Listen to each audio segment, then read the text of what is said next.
Welcome, everyone. We'll go ahead and get started. Welcome to TAPI's 10 Things Parents Need to Know About Why We Immunize. We are so happy you're here today. Thank you for spending your lunch hour with us.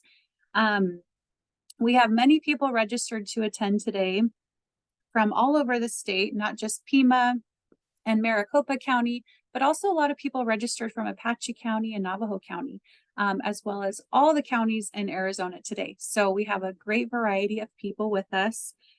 We have nurses, medical assistants, social workers, community health workers, vaccine specialists, a variety of different professions today, and we are so happy that you're here. Just a few reminders. Please keep your microphone on mute unless you are speaking or have a question. Please use the chat box to ask any questions. We will try to answer them as they come in. And if you don't get an answer today, we can always follow up by email. All handouts and videos from today's presentation, along with the slides and recording of the training, will be available on our website after the training today. Just wanted to introduce TAPI. TAPI is the Arizona Partnership for Immunization. It is the statewide vaccine coalition. Our mission is to foster community wellness, advocate for good public policies, and best immunization practices. We are here to help you with anything that you need, whether that be educational trainings, printed or digital materials, or just to be a help to you to answer any questions that you have about vaccines and immunizing in general. Next slide. As a disclosure, presenters have no financial interest or relationship with the commercial supporters of this activity or the manufacturers. Next slide. Okay. So I'd like to go ahead and introduce our presenters for today. We have two wonderful presenters that are so excited to be here and talk about vaccines today. First, we have Kelsey Brown, who has a degree in public health, and she currently works at the Mesa Fire Department in the Social Services Division.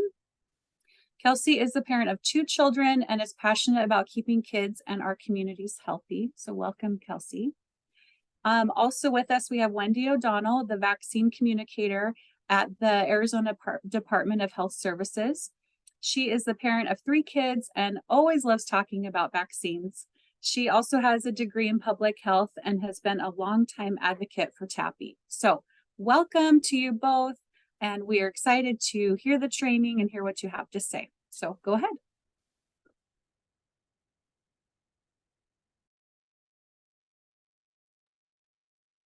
Hi, I just wanted to unmute myself real quick. So what we're going to do is we are going to start off by showing a quick video on what we've learned about vaccinations. The real dilemma that we face is that because of the effectiveness of vaccines over the last 50 to 75 years, people have forgotten about the diseases those vaccines were developed to fight. This is a phenomenon called vaccine amnesia or public health amnesia. So we're going to watch the video now.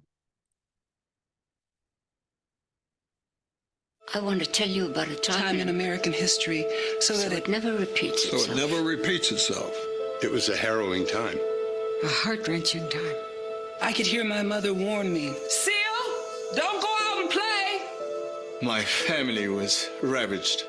Thousands and thousands died.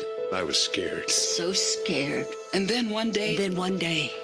And then one day, there was hope.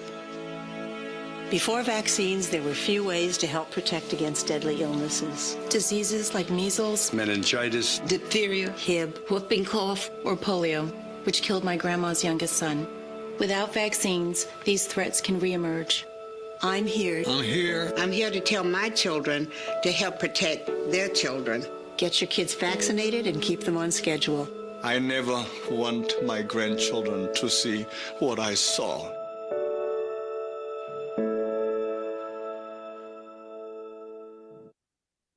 So this video did a great job of describing public health amnesia.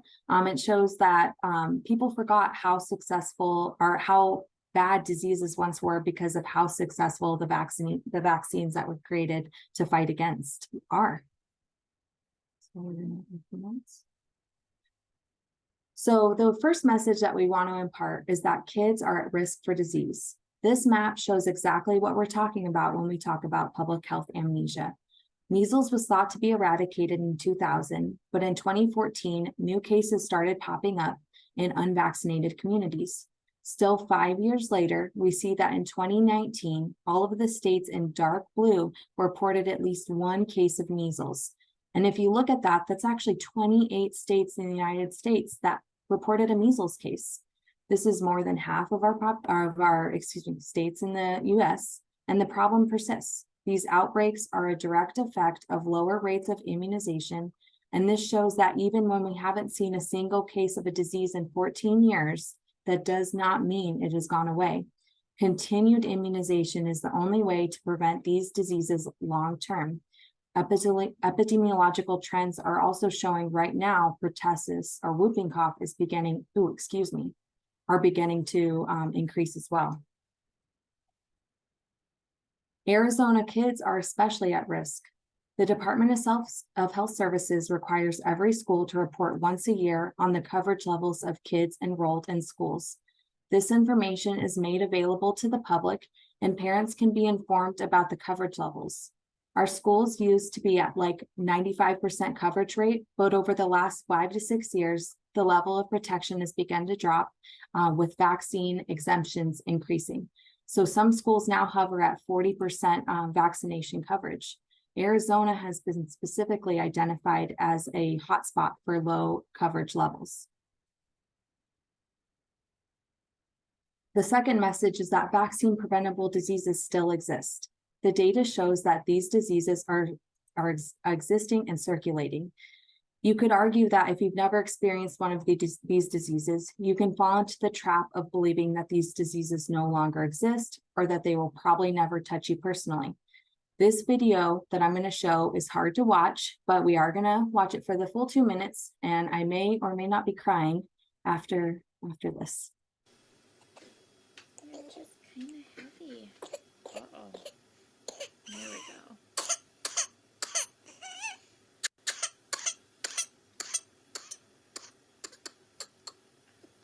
Okay. It's okay. Okay, take a breath there, honey. Come on.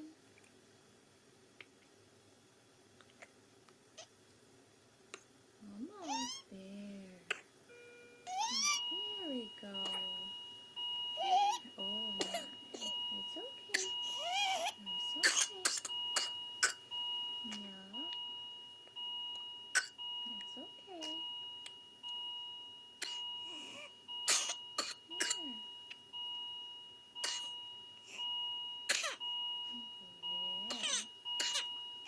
Yeah. It's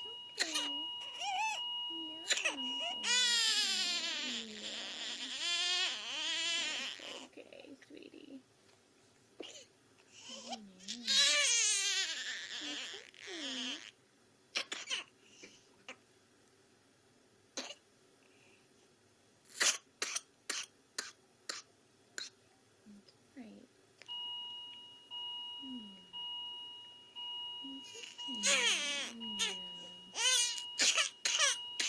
It's okay. Yeah. It's okay.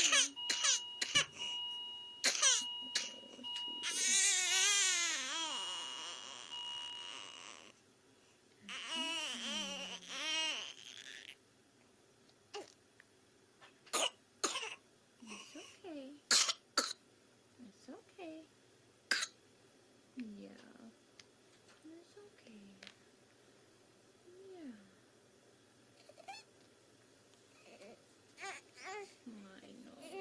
Yes. Oh, I know. I tear up every time.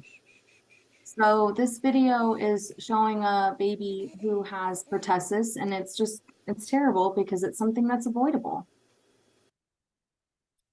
Okay, so now that we've all seen some sad things, we'll go into a trivia question, lighten it up a little bit. So our first question, if you guys want to answer this in the chat, is the United States had cases of which of these vaccine preventable diseases in 2022? And our answers are A, polio, B, measles, C, pertussis, D, none, or E, all of the above?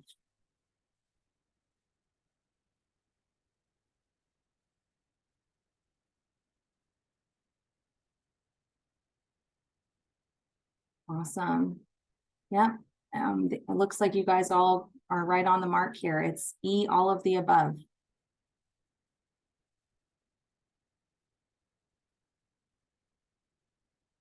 So our third message is that outbreaks are preventable when parents make the decision to vaccinate. The way we have traditionally prevented outbreaks was to keep 95% of the population immunized against these diseases. If 95% of people have immunity, the disease can't spread easily through the community. It is also important that our youngest kids are immunized before entering school to protect the community around them. This concept is referred to as herd immunity or community immunity. We are attempting to keep our communities healthy, and the best way to do that is to vaccinate. I think it's easy if you think about this as like a fence. So those of us with immunizations are planks in a fence around perhaps someone that maybe is not immunized for whatever reason. So together, if enough of us are immunized and we're each forming a little fence around the person that's not immunized, whether it's because they're too young or they medically can't be, they're protecting their community. When a disease comes up, it'll hit the fence, and those immunized people will not get sick, and they won't be able to spread the disease from there. And this protects also the people who are not immunized. Outbreaks happen when there are too many holes in the fence, and the disease just floats through. Once it affects an unimmunized person, it puts all the other people who are unimmunized at risk. The fourth message is that vaccines work.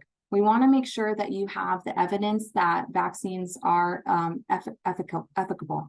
Once we have a vaccine against the disease, we are able to eradicate, eliminate, or decrease the numbers of cases to almost 0% after the vaccine has been introduced. Vaccines are researched, monitored, and followed in the community. They're also tested and updated. These vaccines we use today are not the same ones that were originally developed. Once a vaccine is approved for use, it is still constantly tested and researched for safety and efficiency. The disease goes away because the vaccines are working. According to the CDC, vaccines save an estimated 42,000 lives each year, which is 3 times more than seatbelts and child restraints combined. So when you think about this, choosing to vaccinate your child and is like putting your child in a car seat with, if you weren't to vaccinate your child, is like putting your child in a car without a seatbelt or a child restraint. Most of the time you're going to be fine. You don't, crashes aren't statistically that frequent, but maybe you're only driving a couple miles, but only takes a single incident for a seatbelt or a child restraint to be worthwhile in saving your child's life. Likewise, it only takes a single exposure to a disease that you can't see for your child to become ill with one of these diseases, and the long-term effects on their health can be serious, if not fatal.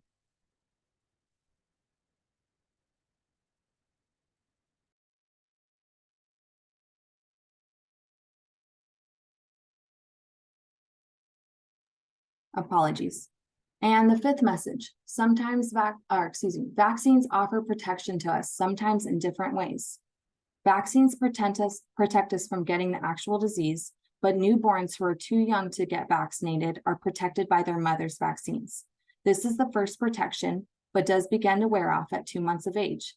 This is why there is a schedule that starts when the baby is 2 months old to continue this protection. Some people cannot get vaccines because they're sick or they have allergies. These people are protected by those around them who have gotten vaccinated, just like our fence analogy. As a side note, it's important to realize that approximately 1 in a million children have a true allergic reaction to a vaccine. So sometimes people will get swelling or a rash or start to feel sick and think they might have an allergic reaction. But a true allergic reaction is severe and incredibly rare. The CDC has researched the best time to give vaccines to offer the maximum benefit, so we should follow the recommendations on their schedule. All right. Great. Thank you, Kelsey. So I'm going to do the next set of reasons why it's important to vaccinate. So number 6, vaccine antibodies act as a personal ninja to protect from the actual disease. After someone does get the actual disease, it can take several months to years for their immune system to fully recover.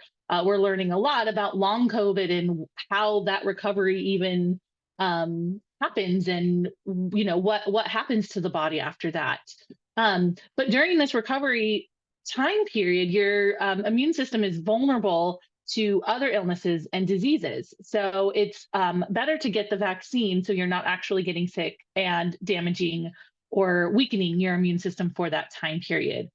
The vaccine tells your body that it needs to equip itself against the disease before you're ever exposed to it. And your body, in response, creates a bunch of antibodies that are like ninjas, just waiting to fight off an exposure. Many years ago, when vaccines were developed, they had a lot more antigens in them to protect against the disease. The disease. Now vaccines have been refined and updated to reduce the amount of antigens needed to protect against the disease. So you hear a lot of people say, oh, well, we didn't get as many vaccines back when I was a kid. And the truth is that vaccines are actually more effective with fewer antigens now than 20 or 30 years ago. And vaccine research is continually done and monitoring so that they are continuing to develop safer and more effective vaccines, getting better and better over time. So we have another trivia question. What vaccine is recommended during pregnancy? Is it A, pertussis, B, flu, C, COVID, D, B and C, or E, all of the above? So you can put your answer in the chat and Laura will be able to offer a prize. Give you a few minutes, few seconds. Great.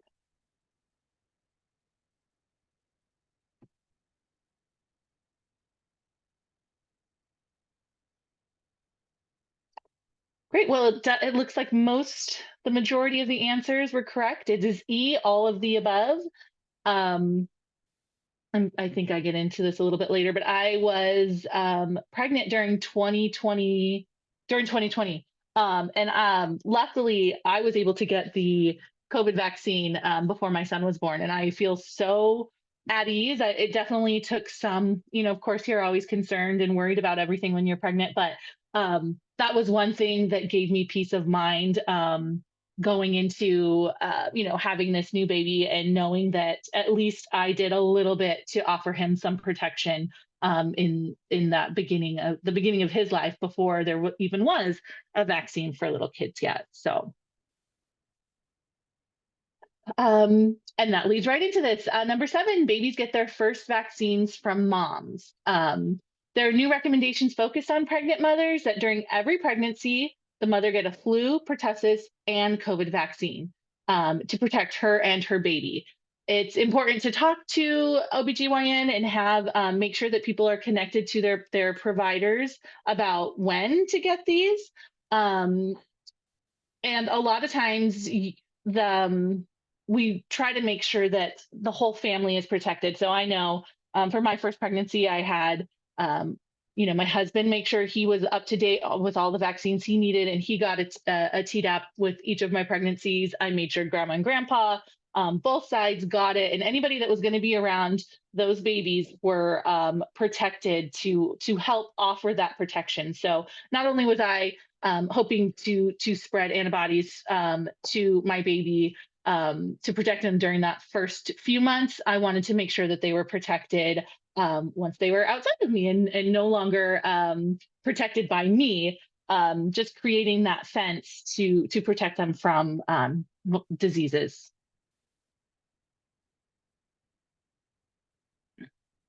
And we know that your best defense against the flu is a flu shot. Hopefully this is something that you've heard a lot.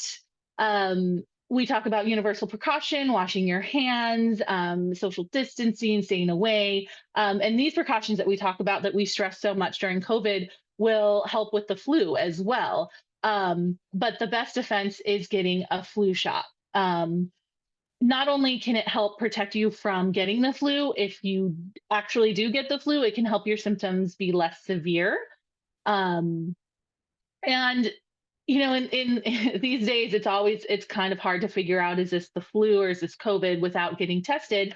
So if you are experiencing those symptoms, it's best to get tested for both, because the treatment is a little bit different for both of those.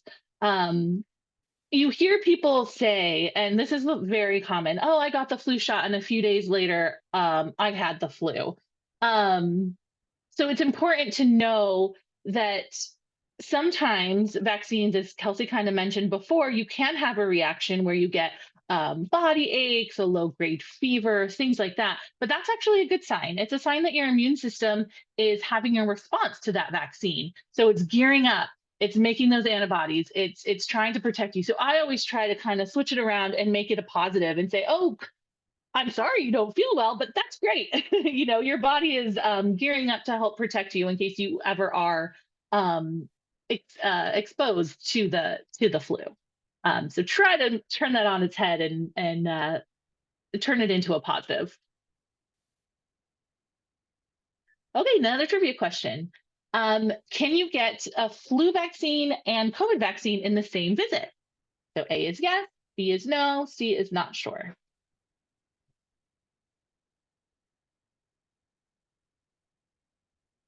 Great. I think every single answer was a yes. And that is true.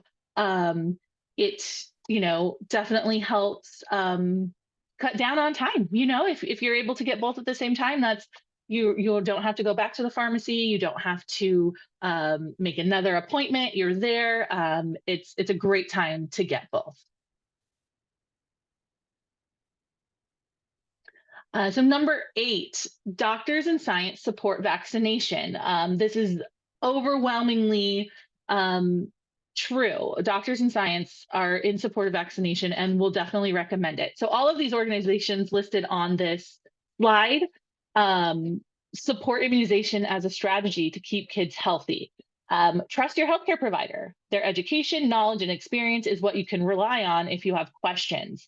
They're also a great place to send caregivers if you get stuck on questions that they have a vaccine. So hopefully parents have a trusted relationship with their providers, and they can answer any questions and help put them at ease that they're making the right decision to vaccinate their children. And then number 9, off to school equals up to date on shots. So I don't know how many of you on the line are parents. My kids started school beginning of August, and I know we've already had at least 2 rounds of sickness. So we know that kids love to share their germs and everything. When they're in school, in classroom, they're in really close contact with each other. So it's really hard to prevent that from happening. And that's why the recommendations are for school age children at the different times throughout their school life.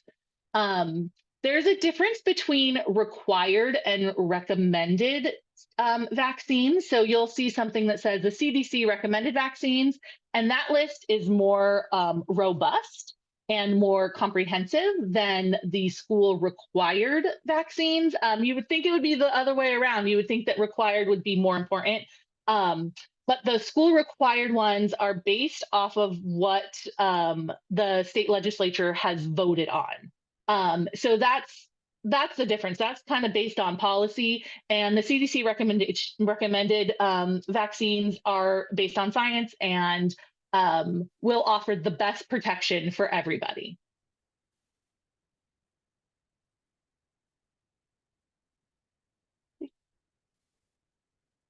Next slide. And then number 10, kids still need protection as they grow. Oh, back one, Kelsey. Yeah, thank you. Sometimes these buttons are a little sensitive. So following the CDC's recommended immunization schedule will help protect your child as they go through, all stages of life. So, when you have a small baby, it seems like you're getting vaccines every other month. And you do get a lot when they're little, helping their immune systems learn. But also as they go through to childcare centers and preschools and all the different stages of school up through adulthood. Vaccines are important for protection for your entire lifespan. And Tappy has a really great, Tappy has a really great flyer, family-friendly flyer that has all of the vaccines that you need for the whole lifespan. So 2-week-old baby, like my niece, my sister just had a baby and we're so excited. So 2 weeks old, which of course there's nothing at 2 weeks, but up through grandparents, the whole lifespan. It's important to make sure that you're following those recommendations.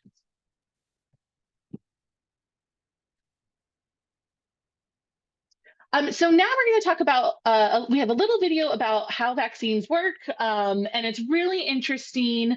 It gives us a great foundation for why vaccines work, the science behind it. And then while you're watching this, think about some questions, and we will make sure to answer your questions. And then we also have some kind of common questions that we hear a lot that we want to touch on. So that's what's going to happen after this video.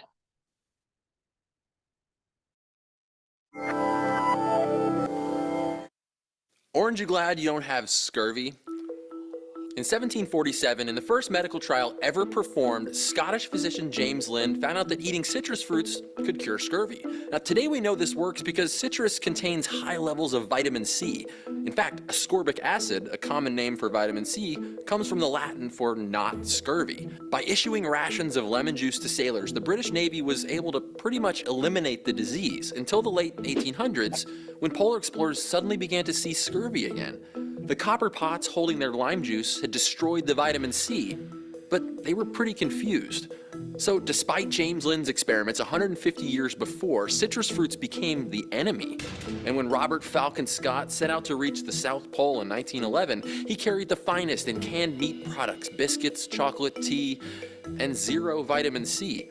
A Norwegian team beat them to the pole by 5 weeks, and during their sad journey home, Scott and his team perished in a blizzard, sick and weak from what was probably scurvy. It had been so long since anyone had seen this disease, the British had forgotten how to prevent it. When we create such effective solutions, we can forget how serious the problems were. Thankfully, people today don't die of scurvy or polio. Since the introduction of Jonas Salk's polio vaccine in 1955, the disease has been nearly eradicated from the earth. The thing to remember is that this is a continuous process. Compare the 358 infections reported in 2014 to the 1940s, when 500,000 people per year were paralyzed or died from polio infections. Vaccines work. Our immune system is on constant alert against germy baddies, with millions of white blood cells each on the lookout for specific infections. When an immune cell meets its target, it replicates itself, and this clone army sends a barrage of protein weapons called antibodies to label the trash for cleanup. And after the infection is gone, so-called memory cells stick around, ready to mount a fast attack in case this germ shows up again. This is how we develop immunity, and it works pretty well, since we're all still alive. But even with all that, some super bad germs can take us out before our immune sentries have had time to call up their clone army. This is especially true for young children. Their immune systems are fresh out of basic training. Thankfully, we have vaccines, which are made of tiny pieces or weakened versions of viruses or bacteria. They let our immune system see what the bad guys look like and recruit those all-important memory cells before we ever have to actually see the real enemy. Thanks to vaccines, the US was able to eliminate measles in the year 2000. But in recent years, as more and more parents are refusing to vaccinate their children or are vaccinating them later than what doctors recommend, it's back. In most states, more than 90% of children are vaccinated, but that's not enough to keep a disease like measles at bay. In our episode about Ebola, we talked about a number called R0, the basic reproduction number for a disease, or the number of people infected by one person in a susceptible population. For Ebola, that number is low, but for measles, each sick person will infect up to 18 others. Luckily, vaccines can change that. The fraction of people who are vaccinated or immune can lower the reproduction number below 1, which means the disease is disappearing. 90% of unprotected people who come in contact with somebody who has measles, even just breathing the same air, will become infected. To control a super contagious virus like that, the vaccination rate has to be 95% or above. And right now the US is lagging behind, and measles is making a comeback. The Guardian put together a simulation of just how this so-called herd immunity works. When enough of a population is vaccinated, even if it's not 100%, the herd can protect the unprotected. With vaccine refusal on the rise, our herd immunity is breaking down. Preventable diseases like measles and whooping cough have become our scurvy. Most of us don't know anyone with polio, and I mean, measles. It's not that bad, right? Well, yes, it is that bad. Before the age of vaccines, millions of people were killed by diseases that today are just bad memories. Vaccines have let us develop a sort of generational amnesia. Today we expect our children to grow up healthy, and we're lucky that we don't appreciate just how dangerous these diseases are. Like science writer Seth Mnookin says, vaccines are victims of their own success. Because of stories like Andrew Wakefield's discredited study wrongly linking vaccines and autism, and the news media's obsession with pictures of crying, terrified children being poked with needles, people are nervous about vaccines. This anxiety isn't new, though. When Edward Jenner in 1798 saw that milkmaids didn't catch smallpox, well, he realized that because they'd been exposed to the similar cowpox disease, they were immune. And based on this, he developed an early smallpox vaccine by inoculating humans with the cow virus. In fact, the word vaccine itself has bovine origins. Still, as far back as 1802, critics were claiming that the smallpox inoculation would turn you into a cow. Vaccines don't come without risk. Nothing does. But on average, fewer than 1 in a million people will experience a dangerous reaction to common vaccines. And car accidents, playing outside, even walking will injure more children. Vaccines are asking us to do something altruistic, to make a choice to protect not only ourselves and our children, but also those around us. Author Eula Biss says that vaccines are one of the most empathetic things that we can do. A system that's based on people voluntarily using their bodies to protect other vulnerable people. That's something I hope we don't forget. Now, I'm a doctor, but I'm not that kind of doctor. It's natural to have questions about vaccines, and you should have a conversation with your medical professional. They want the best for you and yours. I will give you one prescription though, and that's to subscribe so you can get a full dose of science every week. And if you want to read some amazing books about vaccines, check out Seth Mnookin's The Panic Virus and On Immunity by Eula Biss.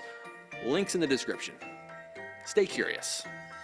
Today we know that citrus fruits cure scurvy because they contain high levels of vitamins.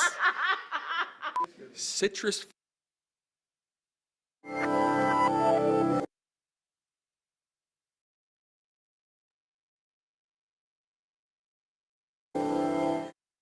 Orange, you glad you don't have. Awesome, very good. Okay, so now we're going to talk about the most wonderful time of the year, respiratory illness season. It's important to keep kids healthy during the season as best we can. So along with the annual flu shot, COVID-19 boosters will be available soon for kids 6 months and older, and soon there will be an RSV vaccine. The new RSV vaccine will be given to kids ages 0 to 18 months during RSV season. We saw record high cases of RSV last season in Arizona, so it's very important to encourage families to get vaccinated when that vaccine becomes available to them.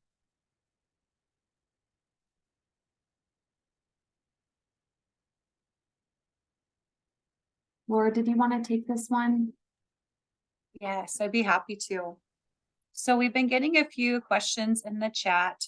And Wendy, I want to pose this one to you. I know you recently went through this. Someone is asking, how can you prevent newborns from accessing COVID? How do you prevent them from getting COVID? We know that it's out there, widespread in our community. What tips did you have during COVID for when you had a newborn, a 1-month-old? Yes. So, times are different back then. So my son was born in May of 2021. So the vaccines were out. That was at a point where people were lining up and waiting for hours to get the vaccine. So it was really great. It was really great to see because people, had just had basically a year of what do we do? How do we keep ourselves safe? And here was an answer, and people were super excited about that. So, in my situation, I made sure that, I helped my mom book her appointment. I made sure my dad got his, my in-laws, I was checking in on them, making sure that they were able to get theirs. I even helped because I think if we all remember, it was a little cumbersome in the beginning getting those appointments. So I was helping my all of my husband's families that lived in Arizona, get I helped his grandma get her appointment, all of those things. So I was just trying to be as helpful as I could to make sure that my family would be not be unnecessarily exposed to the risk of COVID. I feel like it just feels different now. People are tired of hearing about it. We just kind of want to forget about it. But it is still out there, and we're talking about respiratory illness season coming up, so the risk is still there. With my newborn niece, so my sister, I mentioned earlier, my sister had a baby 2 weeks ago, which was amazing, and we're all so happy and excited. And I'm excited to be on the other side of the newborn stage and not being the one with the newborn. So that's great. But it's still just making sure that everybody's up to date and with the recommended boosters. And there's going to be a new one in the fall, and we're hoping that one comes out. But it's really just um, if there's a question, if people are not sure if they've been exposed or not, always err on the side of caution. And I'm telling my sister she might bring her baby up this weekend to meet my kids, and I'm just monitoring my kids, like, okay, do they have any sniffles? What's going on with runny noses and coughs and things like that, because again, they have started school. So being ultra protective. And I feel like this was always the message to new moms after having a baby, make sure people wash their hands before they touch the baby, and using hand sanitizer and things like that. But I feel like now more than ever, people understand when you say, I would rather just, keep our circle very close.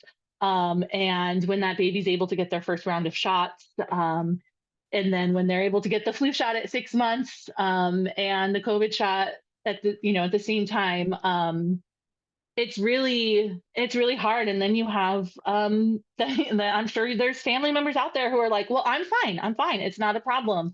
I would never put the baby in harm's way, and of course you want to purposely do that, but I'm not trying to be a fear monger or anything, because there are tools that we can use to protect ourselves. So I would just kind of advocate for that and make sure that everybody that is seeing that newborn and being around those babies to just make sure that they're protected. And it could never be 100%, but we do have tools to help reduce the risk.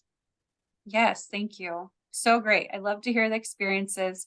Also, if you are pregnant or breastfeeding, you can get the COVID vaccine. It is perfectly safe and widely available to you. And those antibodies can be passed through breast milk to your baby and offer that protection for the first 6 months until they can get vaccinated themselves. So that can be a great option. Is there any other questions? I think I've answered the other ones that have come in. Okay, another question. Is there a new vaccine that'll be given to babies born during the season? Yeah, so I put in the chat just a little bit ago, there are several updates to respiratory illness season. It was previously called flu season, but now we are including all of the respiratory illnesses that happen during this time of year. There are new vaccines and antibodies and all kinds of things that are coming out and being approved to protect our most vulnerable population, including all of us. So if you are interested in the specifics of that, what RSV vaccines are available for who and how to get them, what flu shots are available, COVID boosters, we do have a TAPI training coming up in about 2 weeks where we're going to cover all of that, all the nitty gritty details. So please register for that. It'll be during around the same time of day. More questions about RSV. It is available right now for ages 65 plus. Okay, let's keep going and keep your questions coming in the chat. We will continue to answer as many as we can today.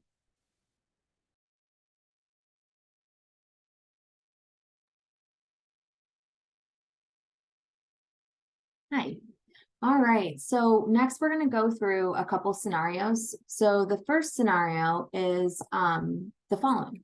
A couple you are friends with tell you they are worried about newer vaccines and that they're not safe. They worry that the pharmaceutical companies make the vaccines without testing them and before they give them to kids and adults. What resources do you have available to help them with their concerns? So it's the following. So before a new vaccine is ever given to people, extensive lab testing is done and it can take several years. Once testing begins, it can take several more years before clinical studies are complete and the vaccine is licensed. The FDA sets rules for the 3 phases of clinical trials to ensure the safety of the volunteers. Researchers test vaccines with adults first. The FDA and the CDC closely monitor vaccine safety after the public begins using the vaccine. And the purpose of monitoring is to watch for adverse events and possible side effects. So monitoring a vaccine after it is licensed helps to ensure that the possible risks associated with the vaccines are identified.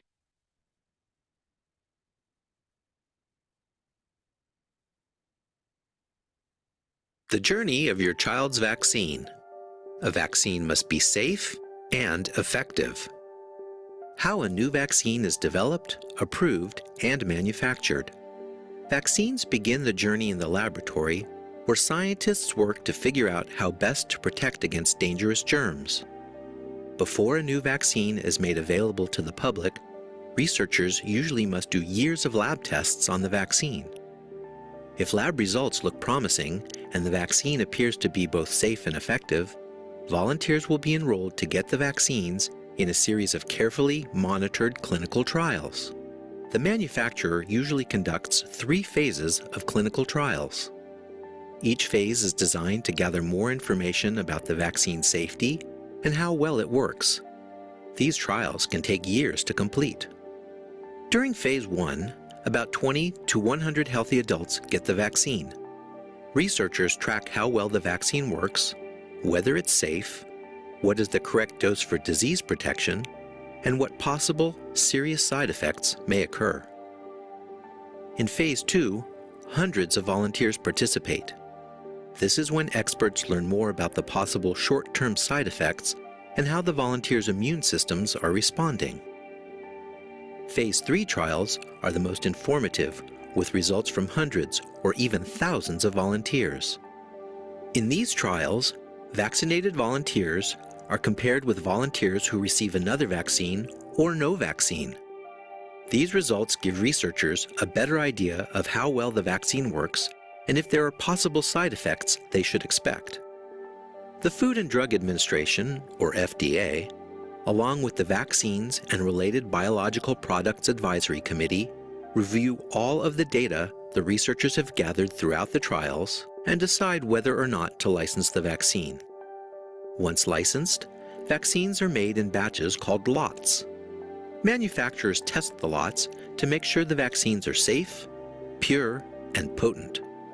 The FDA reviews the safety and quality of each lot before it is released. The FDA inspects manufacturing facilities on a regular basis to ensure quality and safety.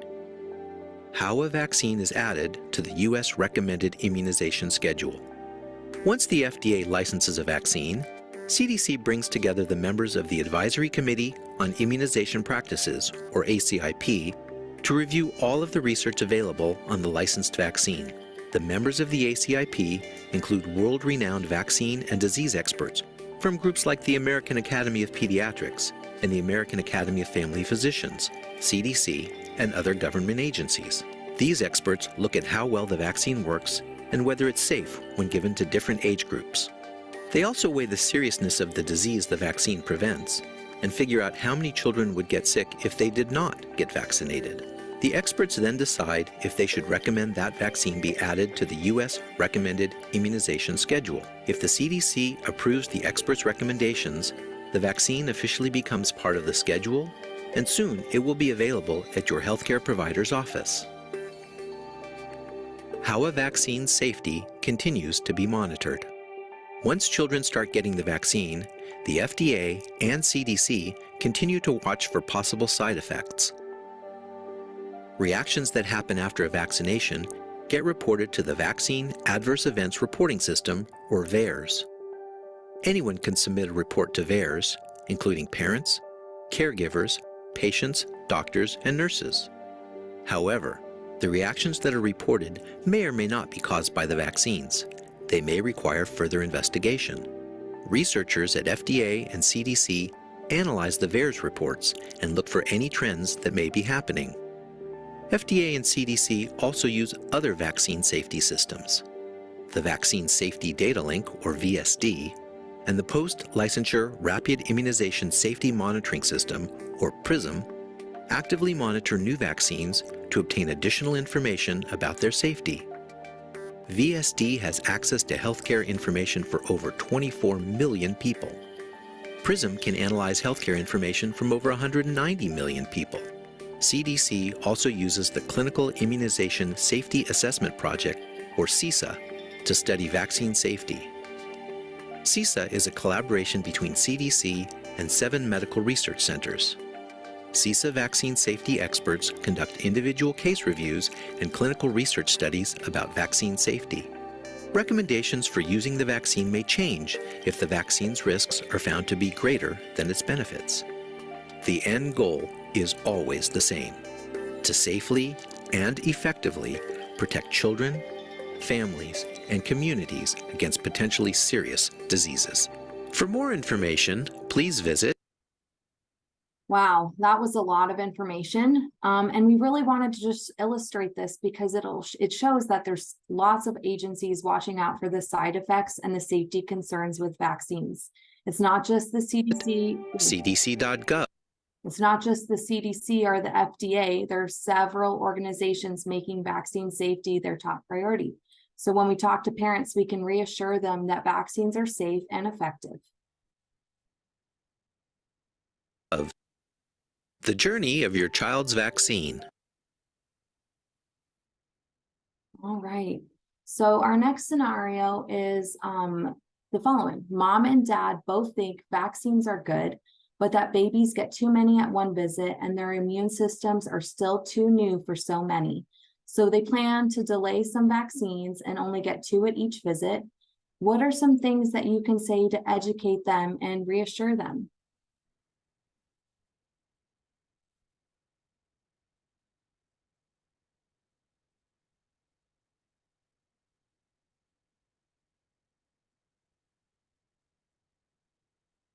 Okay, so this one always kind of this kind of makes me laugh for personal reasons that I'll share in a minute. But getting childhood vaccines is not an extra burden on the immune system, even for babies. Babies are exposed to hundreds of viruses and bacteria during normal activities. So personally, I was at the Salt River with my daughter just recently, and I turn around and I see that she has a little play shovel and she's drinking the lovely Salt River water. our kids. They will expose themselves to so many different things just with doing those hand on the forehead children activities. And so it's really important to realize that vaccines are the least of your worries.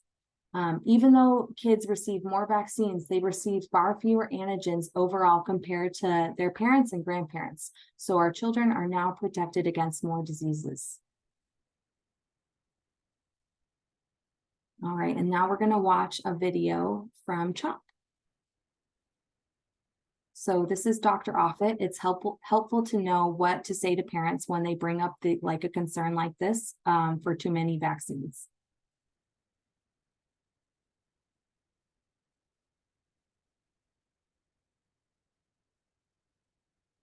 Hi, my name is Paul Offit. I'm talking to you today from the Vaccine Education Center here at the Children's Hospital of Philadelphia.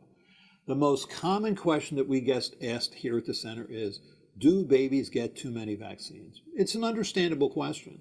In the first few years of life, babies get vaccines to prevent 14 different infections. That can mean as many as 27 inoculations during that first few years of life. It can mean as many as 6 shots at one time.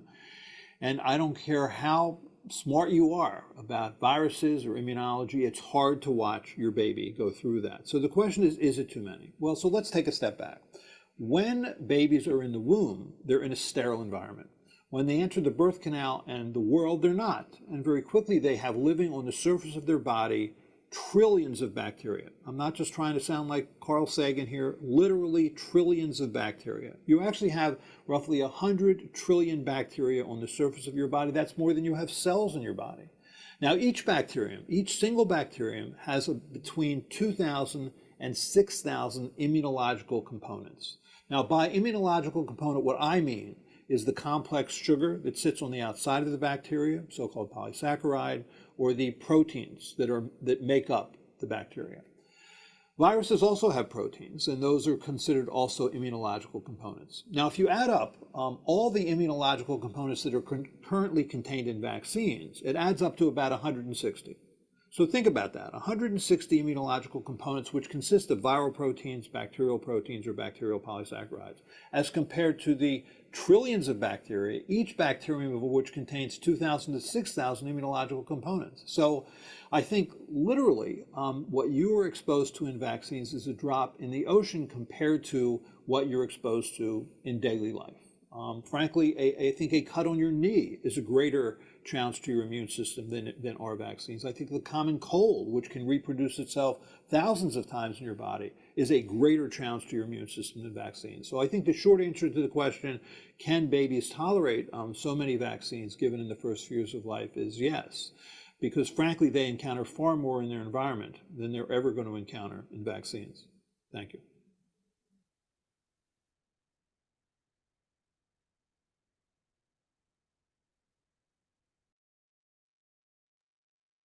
Great, yeah. Dr. Offit always has so much information, and I believe we have a link to his page. So if there's other questions that we don't get addressed during this presentation, he has so many. So the next one is, I feel like probably one of the ones that we hear the most about. So the scenario is a mom of a 13-month-old toddler is sharing in her mom's group that her baby is not the same as she was before her MMR shot. She's worried that the shot caused harm and wants to warn others about vaccines and autism. This is a misconception that's been shared widely, but there's no proof that vaccines cause autism. Unfortunately, we still hear this. And we definitely have a lot of resources to address this concern itself. Just by if this is something that you hear in your day-to-day, just put yes in the comments. I want to see if this is something that is still out there with parents that you're working with. Yeah. Unfortunately, that's what I thought. So it looks like everybody, a lot of you are chiming in about this, and it's just unfortunate that so much research has gone into proving that there is no correlation when that money could be spent on a lot of other things. But we do have resources for you. Sorry. The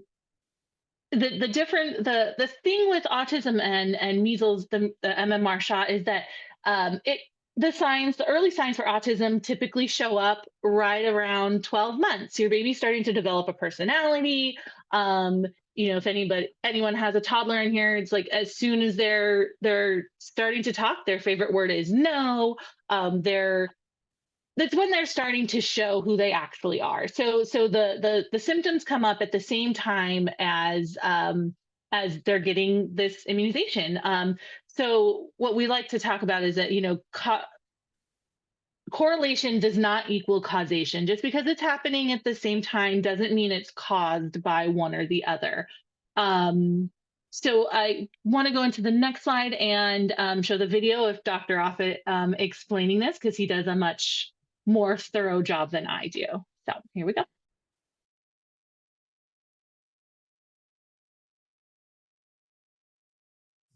Hi, my name is Paul Offit. I'm talking to you today from the Vaccine Education Center at the Children's Hospital of Philadelphia. I think probably one of the most common concerns parents have about vaccines is, do they cause autism? Certainly very easy to find that contention on the internet and in chat rooms, so it can be scary. And I think from the parent standpoint, they argue this: look, my child was fine, they got a vaccine, now they've developed signs and symptoms of autism. Could the vaccine have done it? Well, the good news is that's an answerable question. And it's really been in three different areas that this issue has been raised. One is the concern that the combination measles, mumps, rubella, or MMR vaccine caused autism. The second is the notion that there was an ethyl mercury containing preservative that was in a number of vaccines. Now it's only in some multi-dose vials of influenza vaccine called thimerosal. And then the third sort of concern is that children are just getting too many vaccines too soon, that that's somehow weakening or overwhelming or perturbing their immune system. Well, these are studyable questions. You can answer this question. So, for example, in the case of measles, mumps, and rubella, there now have been 18 studies done in 7 different countries on 3 different continents involving hundreds of thousands of children who either did or didn't get the MMR vaccine, making sure that those two groups are otherwise similar with regard to their healthcare seeking behavior, their socioeconomic background, their medical background. And again and again and again, those studies all found the same thing, that the MMR vaccine did not cause autism, and that's been true also for these other two concerns. The good news is I think most parents get this. I think most parents believe these studies because a recent study by the Autism Science Foundation found that about 85% of parents of children with autism now are comfortable that vaccines weren't the cause. Thank you.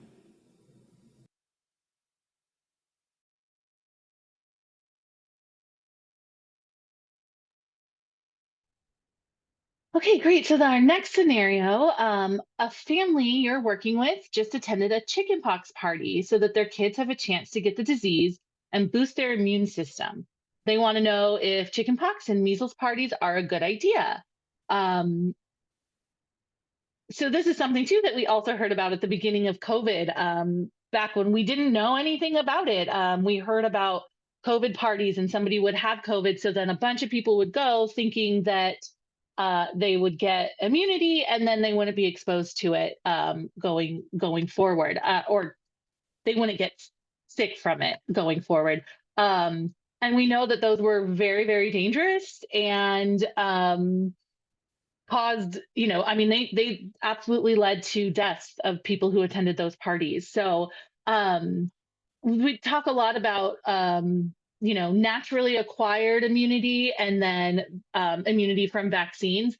And the great thing is that when you get immunity from a vaccine, you're not putting that extra stress on your body and getting sick from natural disease. And you can see some of the side effects that are up on the screen: paralysis, permanent brain damage, deafness, blindness, pneumonia, and death. I mean, that's the truth of these diseases that we're talking about.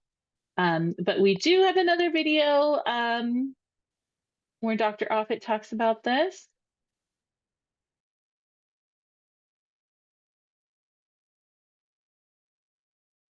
Hi, my name is Paul Offit.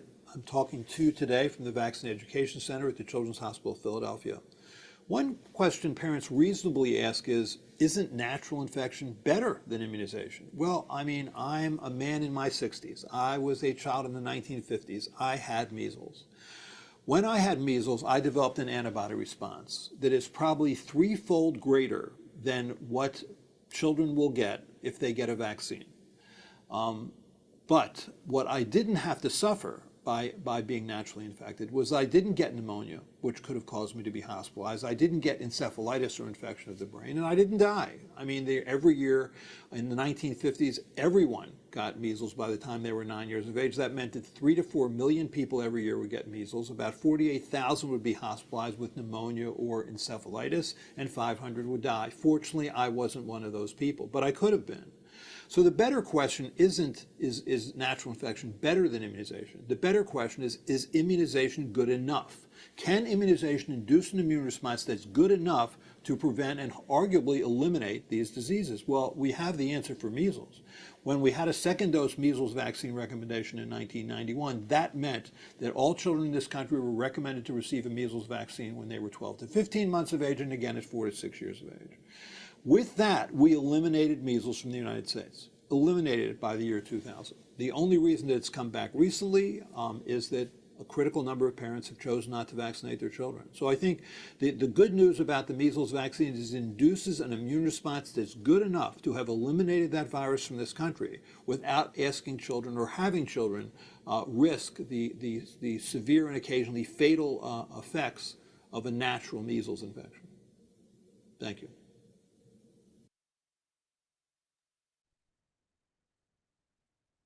I just wanted to add one more thing about that. It's funny, my mom has talked about chickenpox parties that I myself went to when I was a baby. The chickenpox vaccine, I believe, was developed in the 90s. So that was right when I started school, but not around when I was a baby. And I actually have a little scar still on my forehead here from when I got the chickenpox. And I feel like I can remember it and feel like I remember being so miserable. And it makes me feel better to know that my children will not have to experience that.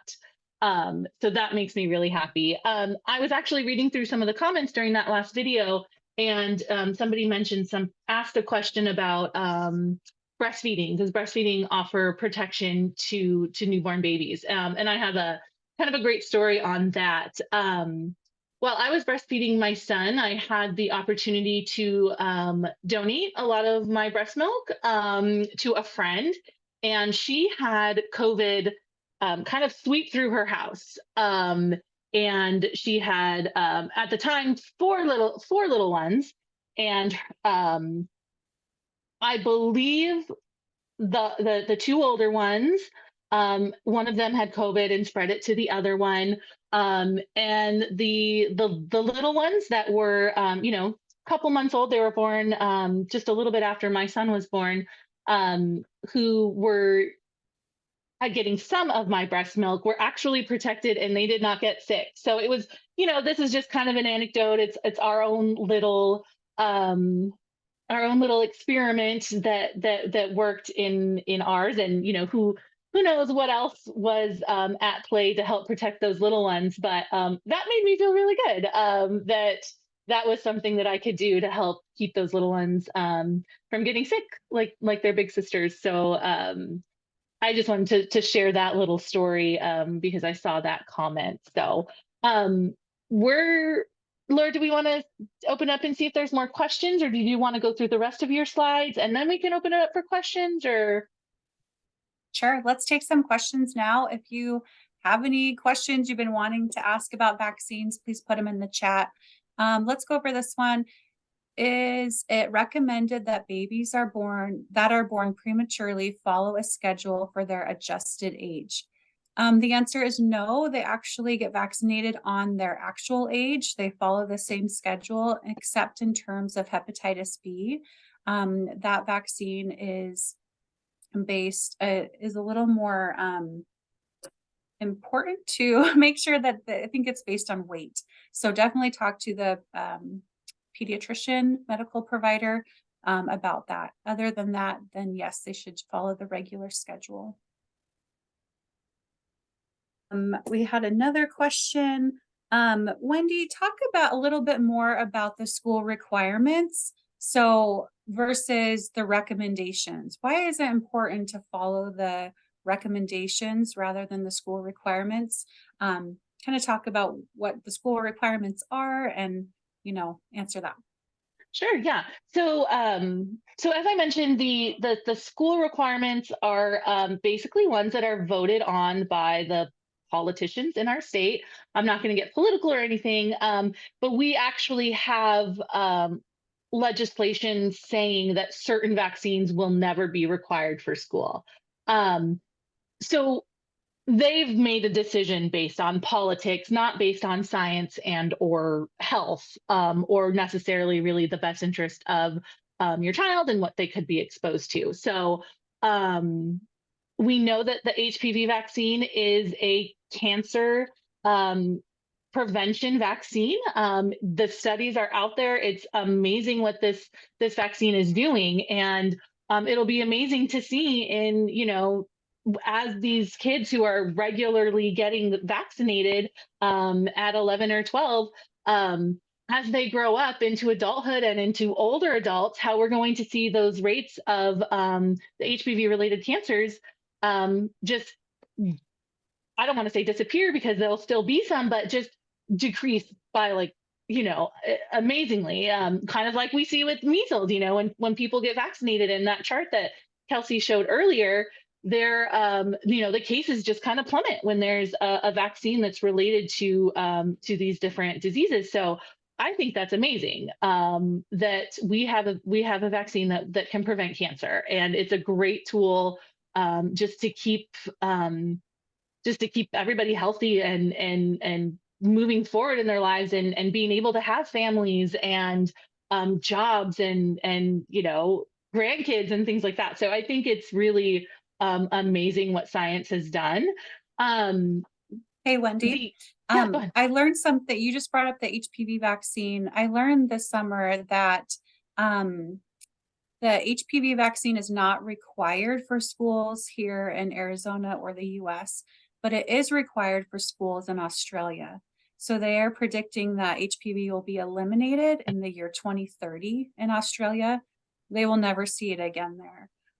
That is an amazing thing to hear about, all of those people that would have gotten some of those cancers. It's not even an issue there anymore. Yeah, so I know. amazing. You gave me goosebumps. Yeah, and I think it's been required there for quite a while. I don't know how long, but probably minimum 10 years, because the vaccine has been out for a while now. That it should just be commonplace. We have a few more questions. Are all vaccines given at the same time of life? So I'm assuming you're saying, do all 3 months, all children 3 months old get the same vaccine? We do try to keep you on the recommended schedule because that does offer the most protection throughout the life. However, some vaccines can have kind of a bigger age range. So you can get an HPV vaccine starting at age 9, but also anytime before age 15. If you get the first dose, you need just 2 vaccines. If you get your first dose of HPV after age 15, you do need 3 doses. So you can be 30 years old and getting an HPV vaccine for the first time, or you can be 9 years old. But you want to make sure that you get the best level of protection, which would be starting at age 9. Another question, kids who have a low immune system, can they get vaccinated? Wendy, you want to answer that? Sure. I think it kind of depends on what specific health issues that they have going on. But that's just another reason why everybody else should get vaccinated. Because there definitely are reasons that people can't get vaccinated. And we want to be able to help protect them. In that video earlier, we talked about it. They mentioned that vaccines are one of the most selfless things you can do, because you're saying, I'm going to do this thing. And it's selfless, but it's still offering you protection. So that's what's great is you're still getting a benefit from it. It's not something that you're completely just like, a hardship on your end and you get nothing in return. You get this great immunity. You get to protect, your family and your household and, the people that you're working with. I think maybe we haven't touched on that enough is that it's really important for us as healthcare workers to make sure that we're protected. So the people that we serve um, are protected as well. But really, it's offering that whole community protection. I send my kids to school, and maybe there's a kid in my daughter's class who it has a compromised immune system and isn't able to get these vaccines, but they hopefully their parents feel some I don't know. I feel like I Peace do of word all the mind time. or yeah. Yeah, peace of mind. Thank you. Yes, peace of mind from knowing that everybody else in the class is protecting their child. And you can actually look up the vaccination rates for your school. I believe it's only kindergarten. It's like childcare, kindergarten, and sixth grade, I want to say. Yeah. But the ADHS website has that. You can look up your school and see what the coverage rates are. For some of the really small schools, you can't because there's some HIPAA stuff there. Yeah, I think it's really cool. I look at mine all the time. Okay, we have a question. Kelsey, if you want to answer this one. What do you say when someone doesn't think they need to be vaccinated? Not just a parent that you're working with or someone who you're trying to get their kids caught up on shots. It could even be like a neighbor or a friend. So Kelsey, I would love for you to answer that. And then in the chat, we would love some other ideas of how you talk to parents about vaccination and they say, I don't know if I want to get vaccinated, or I don't think that's necessary. We have 100 people on the training today. We would love to hear some experiences that you are having in your community. So Kelsey, what do you think? Yeah, absolutely. So when I think about this, I always try and think about how to come off as a partner with this person in the conversation, rather than just getting on my little horse and being like, you should do it because of all these reasons. So to first come off as a partner, I think it's really important to try and use maybe some skills in like motivational interviewing. So trying to understand from the person, okay, what are your concerns? What do you already know about vaccines? And what are some of those things that have really kind of got you held up on not wanting to do this? So focus there on the what's the barriers, what's the things that's making them worried, and then politely offer to, provide some information. So if you elicit first from them what those things are that are concerning them, and then if you ask, hey, I have some information, would it be okay if I shared some of these things with you? And then more than likely, if you've asked nicely, someone will say, oh yeah, absolutely, like please share what information you have. You can really lay out all of the resources that we've discussed, all of the kind of myth busters, to kind of dispel some of those fears and some of those barriers so that people can make a more educated decision. So I like to use motivational interviewing. Wendy, what about you? Any other? No, I think that's great. I was just going to add that people, and this is kind of along the lines of the slide that's up right now, it's people are fed information that the algorithms think they want to see.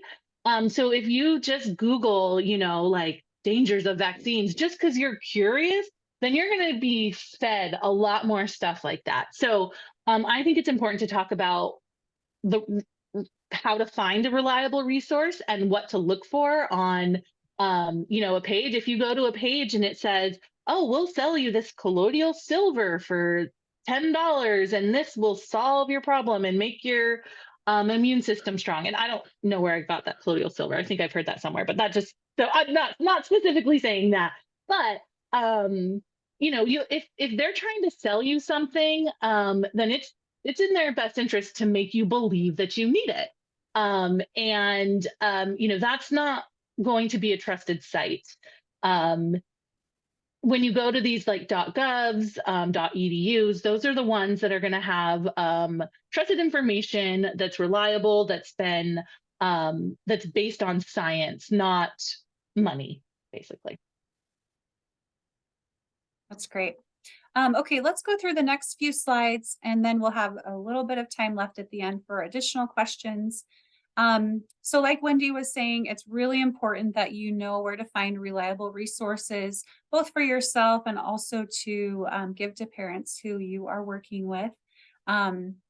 Make sure that you know what sources you can trust. We do have some handouts here that will be posted on our website, so you can refer back to them.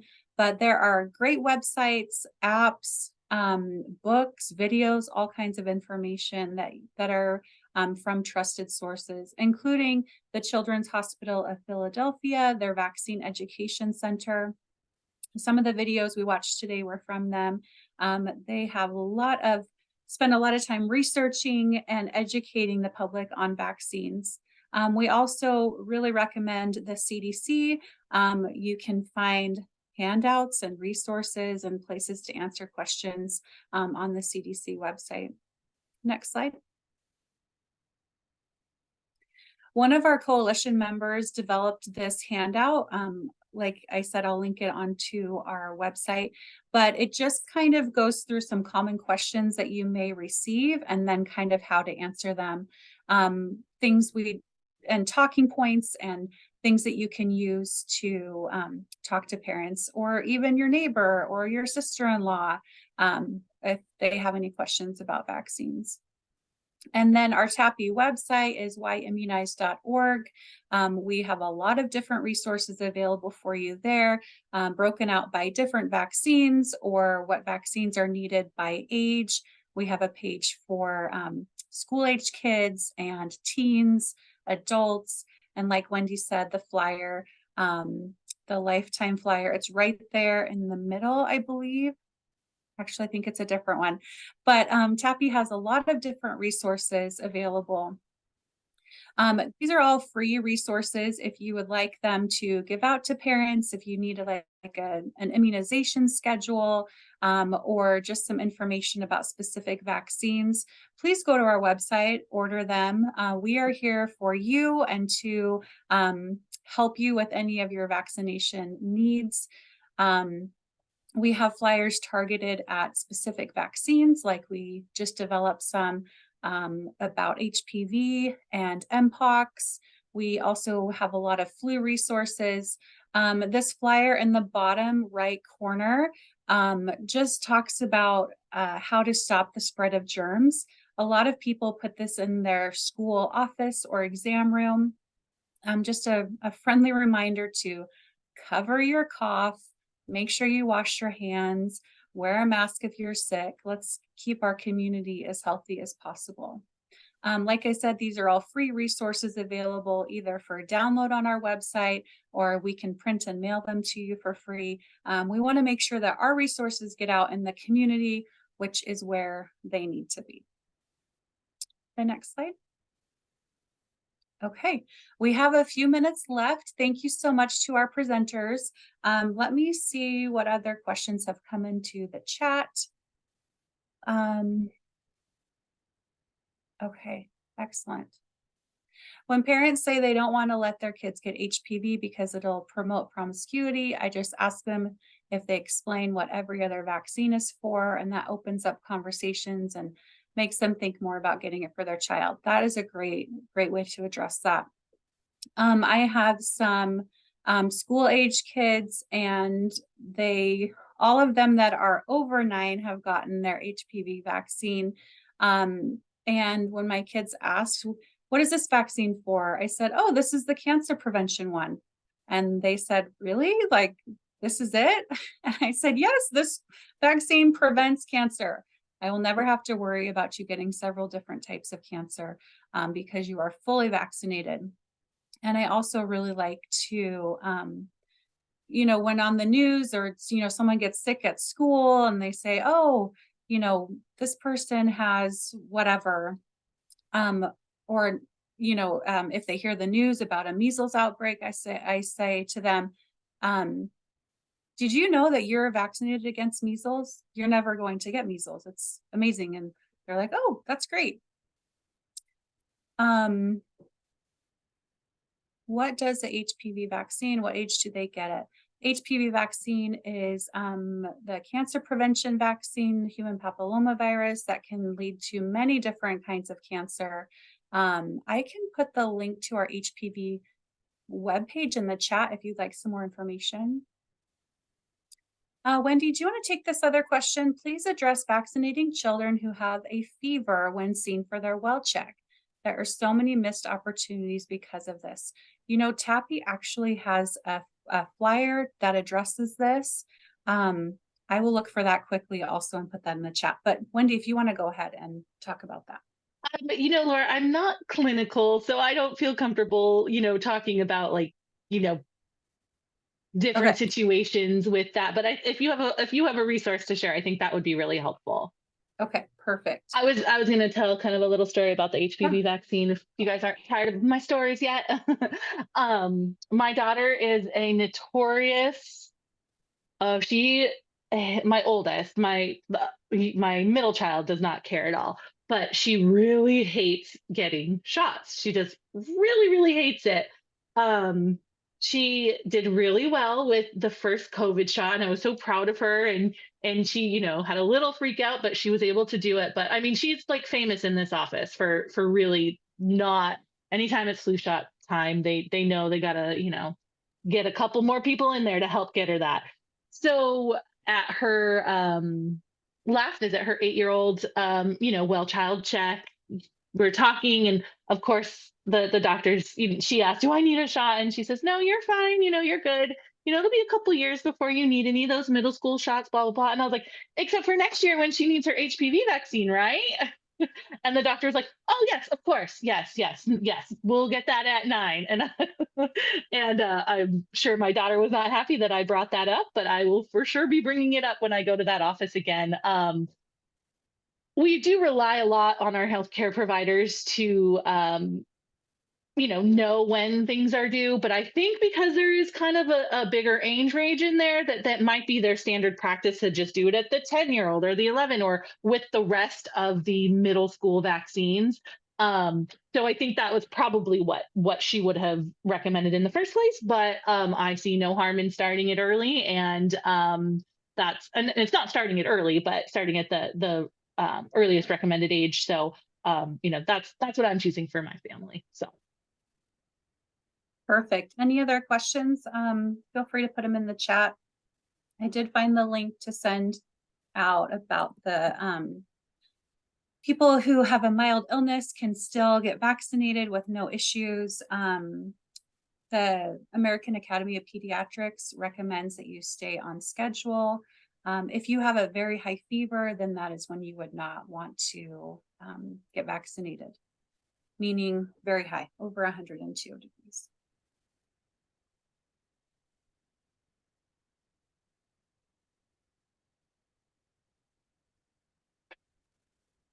Okay, any other questions?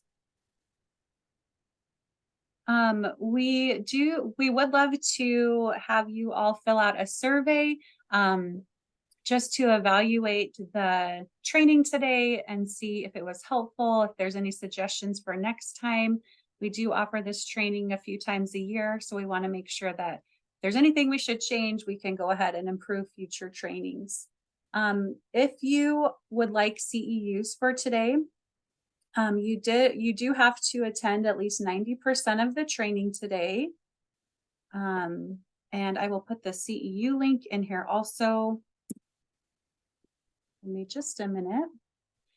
That is for medical assistants, social worker, CHES certified, nurses, registered nurses, social workers, and community health workers.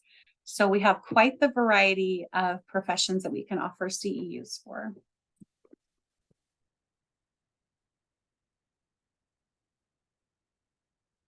Oh, a great question about Spanish flyers. Tappy tries really hard to have all of our flyers available in English and Spanish. So sometimes it's a front and back where it's English on the front and Spanish on the back. Sometimes it's both English and Spanish on the same page. But the vast majority of all of our materials are available in English and Spanish. We know we have such a large population of people speaking Spanish in Arizona, and we want to make sure that they have access to the same resources that everyone does. So if you wanted to go to our website and order those, I can put that in the chat also right now. So I put the links to the survey, the post-test survey, just to evaluate the training itself, and then a second survey for CEUs. So you do need to fill out both of them. One will give you a prize, the other will give you CEUs. So.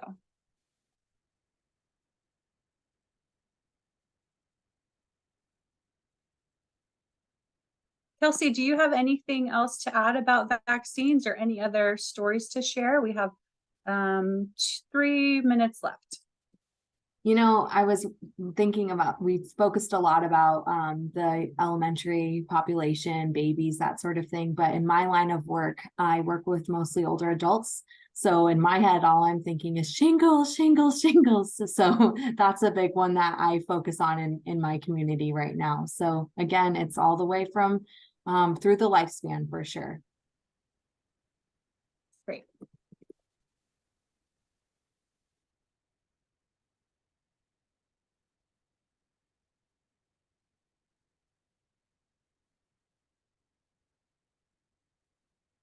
And then we are just starting respiratory illness season. So make sure you yourself are all caught up on your vaccines that you need. Flu, COVID boosters, RSV boosters, if you are eligible to do that. And encourage the parents that you work with to make sure that they are fully vaccinated and hopefully prevent a lot of illness spread throughout Arizona.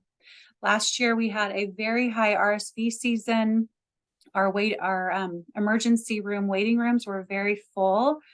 People were waiting up to 22 hours to be seen for a broken arm because the rooms were so full of people with RSV. So it is a huge problem here in Arizona. We were also happy to hear about the RSV vaccine becoming available, and hopefully that can really help cut down on all of that illness here.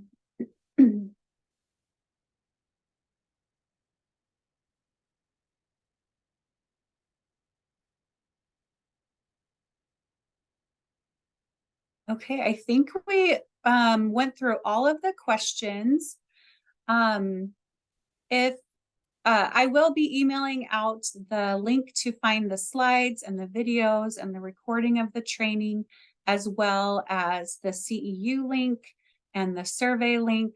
All of that will be in an email that will be coming out in the next day or two.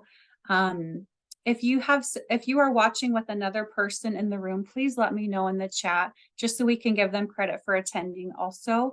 I know sometimes coworkers watch together and there's 2 or 3 of you together. We want to make sure that we give everyone credit for attending today.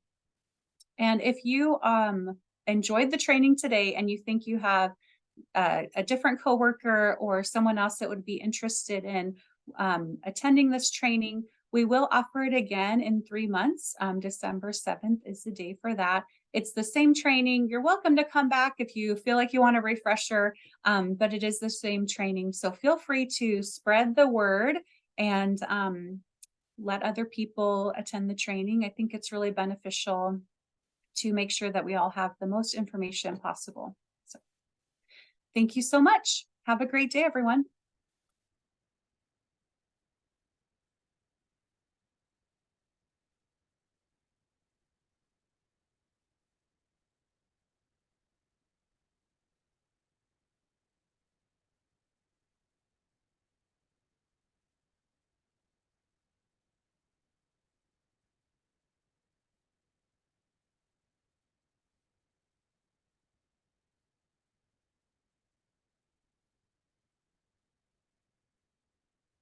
Maria, if you want to email me, it says you cannot access Facebook. It's actually on SurveyMonkey, so it's just a website. If you want to email me about that, that would be fine. I'll send you the link.